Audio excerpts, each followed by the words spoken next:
मुंबईत पुन्हा एकदा हवेची गुणवत्ता बिघडलेली आहे। AQI 106 वर पोहोचलेला आहे, जो खराब श्रेणीमध्ये आहे आणि सातत्याने मुंबईमध्ये अशाच पद्धतीचं वातावरण चिंतेचा विषय बनलेला आहे। मी सध्या मुंबईच्या ईस्टर्न एक्सप्रेस हायवेवर आहे। या ठिकाणी आपण जर पाहिलं तर धुक्याची चादर आपल्याला स्पष्टपणे दिसते। धुरकट वातावरण निर्माण झालेलं आहे, दृश्यमानता कमी झालेली आहे आणि वाहनांच्या सुद्धा मोठमोठ्या रांगा या ठिकाणी लागलेल्या आहे।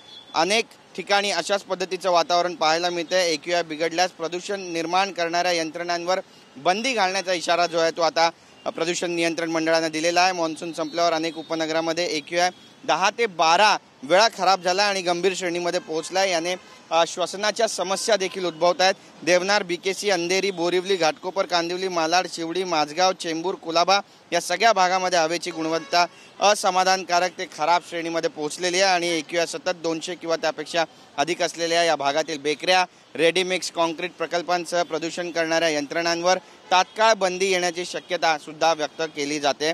प्रदूषणाचे मुख्य घटक हे बांधकाम कार्य, कचरा जाळणे, वाहनं, तंदूर फ्राईंग ओव्हन आणि वाहतुकीचा झालेला खोळंबा हे सगळं आहे आणि त्यामुळे आता उपाययोजना आखल्या जातील। रस्ते झाडण्याऐवजी धूळ शोषण करणाऱ्या मशीनचा वापर करण्याची MPCBने शासनाला आणि महानगरपालिकेला शिफारस केलेली आहे। पण हे सगळं कागदावर न राहता नेमकं प्रत्यक्षामध्ये कधीपर्यंत अंमलात येईल हे पाहणं सुद्धा महत्त्वाचं आहे आणि मुंबईमध्ये होत असलेलं प्रदूषण हा चिंतेचा विषय बनला आहे। यातून महानगरपालिका, शासन काही बोध घेणार आहे का आणि यावर काही तोडगा काढणार आहे का पाहणं महत्त्वाचं ठरेल। कॅमेरा पर्सन अमित शिगवंतसह गिरीश गायकवाड, TV9 मराठी, मुंबई।